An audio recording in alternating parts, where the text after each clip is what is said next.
Yeah, good evening, ladies and gentlemen. Welcome to another edition of Urhobocast with Onos Shanoms at urhobocast.com.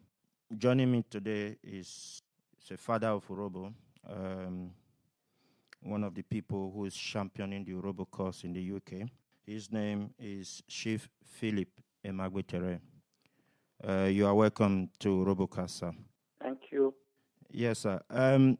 This is Urhobocast. It is a podcast that was primarily set up to discuss Urhobo issues in the UK and also in the diaspora as a whole, to discuss issues about Urhobo, politics, culture, just the way of life of Urhobo people, which is essentially everything Urhobo. And this has been going on for the past 6 months. And by the grace of God, we have been able to discuss so many issues. But I'm very, very pleased today that you are able to take this time to speak to us. Now, I know a little bit about you, but the most important thing that I know is that right now you and a group of people are championing the Urhobo cause in the UK to make sure that Urhobo people have a single voice in the UK.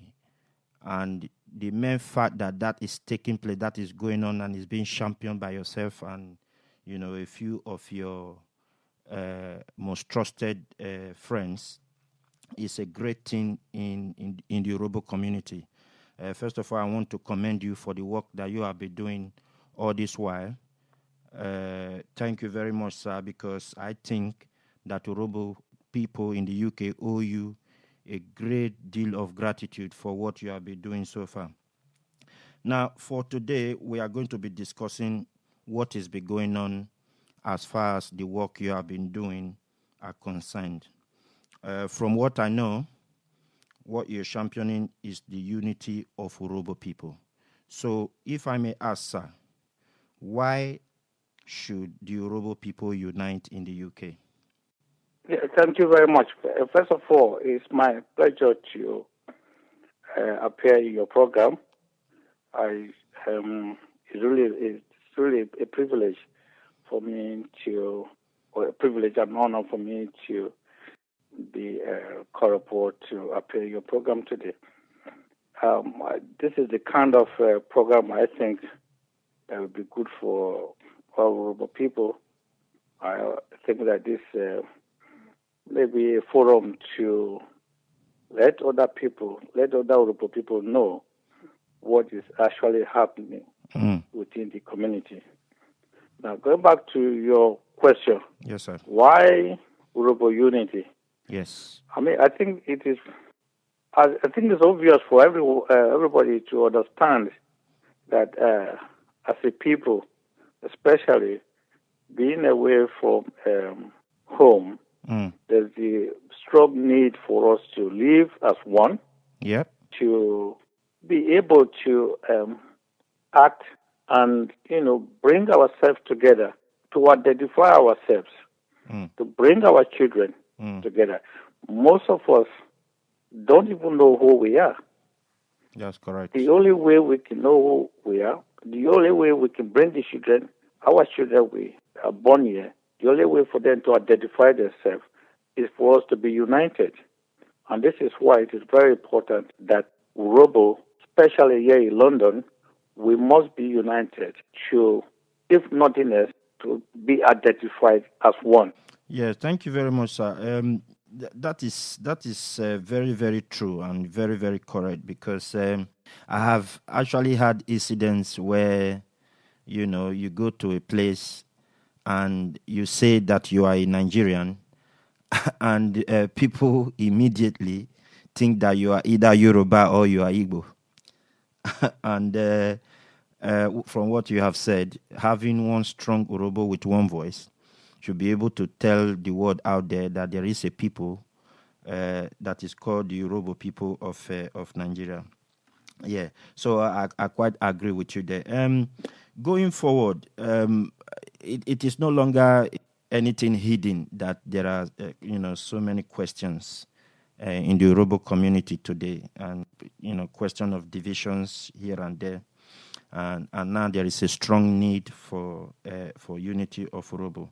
Now, what have people like you and maybe others before you done essentially in the UK for there to be this unity that you just talked about?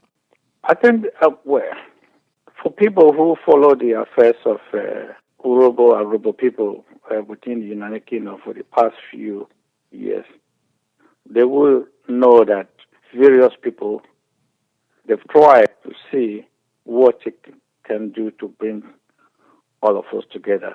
But have they succeeded in what they tried to do? And if not, why have they not succeeded? I think personally, anybody who have tried, I would give them credit. Even thank them for trying in the first place. Yes. Because if you do not try, you never know whether you will succeed. There will not even be a platform for others to carry on. Yes. For me, I have been at the center of this, although this is the first time that I'm playing a prominent role. I'm using my position as the president of Council of Urhobo Chiefs to see whether I can influence what happens, whether I can bring other people along. Because the task ahead of us is not just going to be one person, but the task for everybody. We need people to be able to bring everybody together. We need key people from key areas to work with everybody else to see whether we can bring ourselves together. Yeah, thank you very much, sir. Yeah, that brings me to the question of the collaboration between the Council of Urhobo Chiefs and the heads of kingdoms. Sir, can you just throw a little light of how that actually emerged, how it came about? Okay. I became the president of Council of Urhobo Chiefs last May.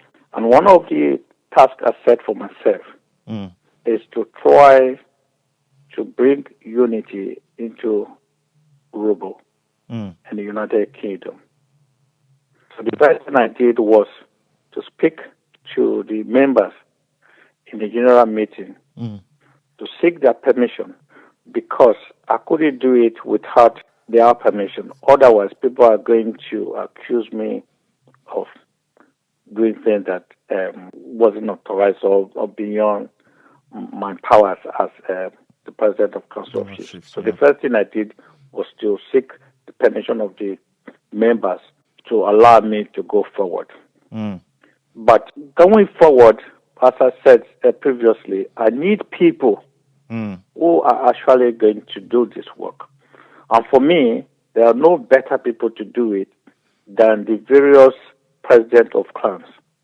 Because as we know, Urhobo is divided into, well, I think it's 23 kingdoms, if I'm right. 24, actually. And most of them are active here. And most of them have their own president, which means we have our little group of people, clans. And these clans are being ruled or led by individuals.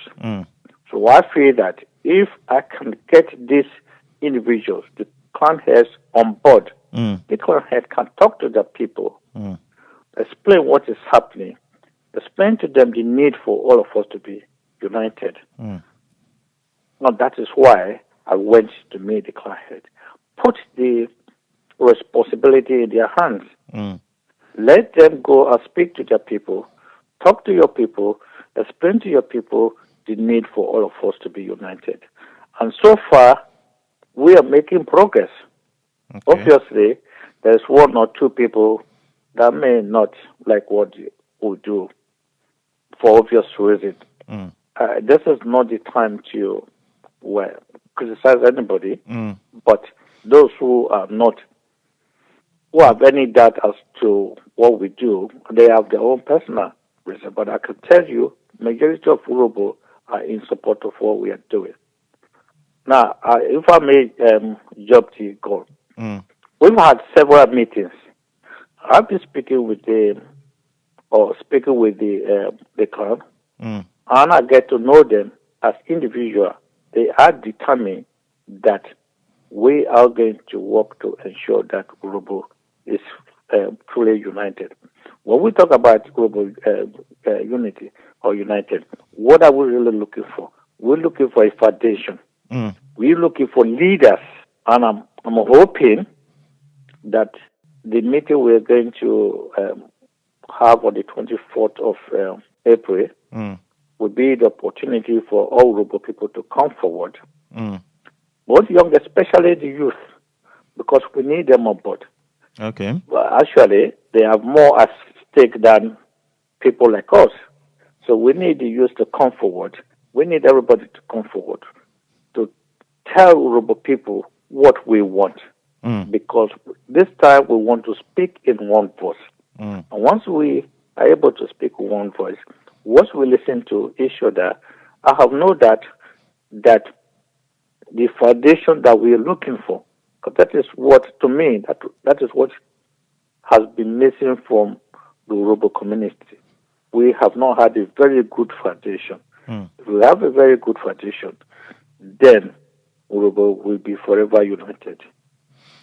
Yes, I agree on that point. But from what you have said, it's like you actually have a very strong belief in the Urhobo people.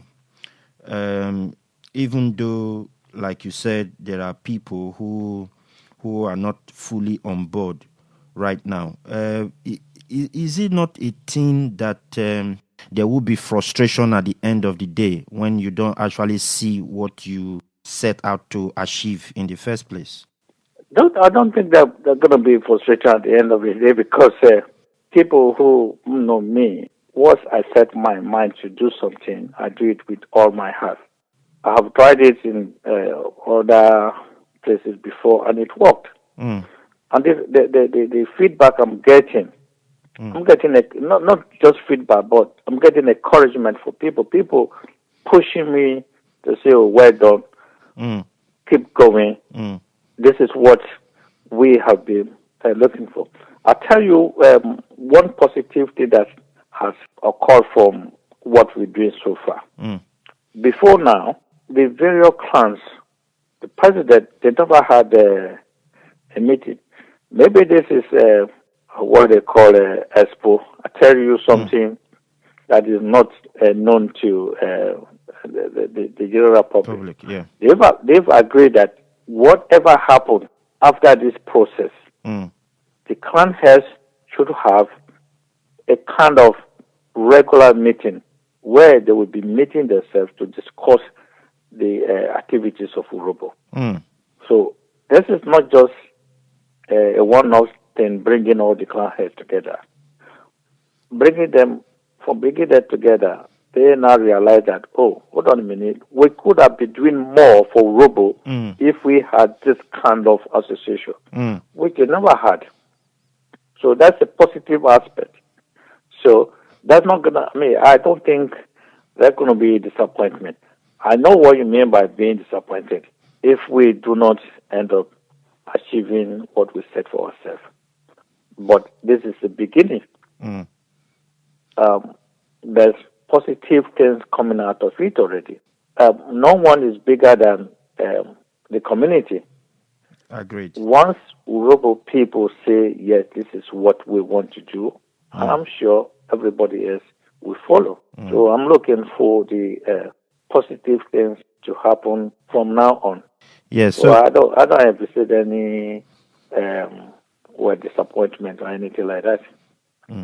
Yeah. So, sir, you talked about a meeting that is going to be taking place. Is it an Urhobo Congress where people can come and air their views in a very civilized manner? Will it be such that people are free to say what they have in their minds? And after talking of the day, what do you actually hope that this meeting will achieve? Well, definitely, this is going to be an open forum, a Okay. forum from everybody to speak their mind. But saying you're coming there to speak your mind doesn't mean you're coming there to criticize anybody. You're coming there to abuse anybody. That Yeah. is not speaking your mind. What we're looking for is how do we make Urhobo greater? So if anybody who has any idea of how to make Urhobo greater, please come forward and air it. We do not want people to come and start to criticize past leaders, say bad things about past leaders. Anybody who's put themselves forward to play a role in Urhobo activity, we need to congratulate those people. Well, I thank them for what they've done. So far, yes. We're not coming there to criticize anybody. Let me just say, this is not a UPU meeting. Yes. Because I know people will be thinking that, are we setting up another UPU? Or this is not setting up another UPU at all. This is not a UPU meeting at all. And I'm hoping that when we come on the day, I would explain to people why I said this is not a UPU meeting. This is Urhobo General meeting, which means every Urhobo person is entitled to attend this meeting, entitled to put their view forward. And at the end of the day, Urhobo people should be able to say, right, from now on, this is what we want. Could it be better than that? If it is a club, UPU, then whatever we say will be limited to people who belong to that club. But this is not it. This is all for Urhobo people. That is why I am hoping that people who have the interests of Urhobo in mind to come on the day. And please do come with positive things to say, to talk about Urhobo. Okay. Yeah. Thank you very much for that, sir. My next question essentially was to ask that how can we then progress from this kind of meeting? Is there a sense that after this particular meeting, there is going to be something similar taking place in the nearest future? Yes. What happened after the 24th of April? 24th of April depends on the outcome. Don't forget, we are embarked on a journey. This journey, the ultimate aim is for us to be united. And be united, meaning that we need to have a set of leadership. This journey should lead us to electing those we think should be our leaders. Then we will set up a good structure that would do not waste our time talking about unity anymore. We'll be talking about Progress. and progress. But right now we'll be bogged down by, we're not united. Everywhere you go, Urhobo is not united, Urhobo is divided. So we don't really have time to talk about the progress of Urhobo. Hopefully, this will bring an end to talking about division within Urhobo, and then we'll start to talk about progress of Urhobo. Now, I did say that this is not a UPU meeting, but I also do know that the leadership of UPU at the moment, they, as we all know, they have at least two factions. Yes. And they are supposed to be finishing their term by the end of August. So ultimately, we should have leadership in place who would take over. It could be the same people who been re-elected, Yeah. but the the crucial issue here is that election must be by all Urhobo and for all Urhobos. It's not just by a few people for all Urhobo. No, this time it should be by all Urhobo people for all Urhobo people, because it is the interest of Urhobo we are talking about. So the ultimate aim, go back to your question, is to have leadership in place that will take over the affairs of Urhobo from end of August. Yeah, thank you very much. Fingers crossed, we'll do it. Thank you very much, sir.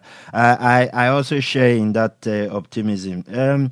But there's one crucial issue, sir, that I would like to raise with you, and that is the question of the youth. So far, the youth, which I'm a bit part of, so to speak, when it comes to when you take the categorization of youths, as far as Urhobo and Nigeria is concerned, I somehow fall in within that bracket. So far, there is a feeling among us that we are not being carried along, because as you were talking, you made mention of several meetings that you have actually held. Is there a sense that the youth have been left aside, or there is something that have been that is on the pipeline for them? This question of the youth not being carried along, I would probably put the blame squarely on the shoulders of the youth. Now, the leaders of tomorrow, a leader of tomorrow, would be identified today. Yes. Among the youth, by now, they should be playing active role. Although they might not be the leader, but people will identify them from now to say, this is a potential leader. It's very important that these youth are carried along. Right? That is why I said the youth must come, and we encourage them. They should feel that, I'm too young, or if I say something, somebody's going to tell me, keep quiet, or whatever. Or if I bring my own idea, no one is going to buy into it. It's, for me, it's very easy. We have a general objective. Now, you have general objective, but from the general objective, you have individual objective. The individual objective will match up with the general objective. If not, if you don't have general objective, then the individual objective cannot work. Agreed. We know that, this is what we want to do. So people will bring in their ideas, and then from there you build the whole. But yes, the youth is very, very, very important. They are more active than the elders. They are more knowledgeable. Even now, you talk about the modern times, talk about technology. Some of us, we don't even know what to do with technology. So we need this youth to come forward to show us what technology could do to help us. To actually lead the way. So we definitely need to bring this youth along, and they should not feel left out. In fact, they should not leave themselves out. Yeah, thank you very much, sir. I would not conclude this important interview, a very eloquent one at that, without actually asking you a few questions about yourself. Can you just generally tell us a little about yourself and how you came to this particular stage that you are now? Well, talking about myself, I wish I don't really particularly like to do. I'd rather people talk about myself. As you know, everybody knows, generally, I'm a Urhobo man from Bo Kingdom and also from Agbaro, married with 3 children. I'm a chief.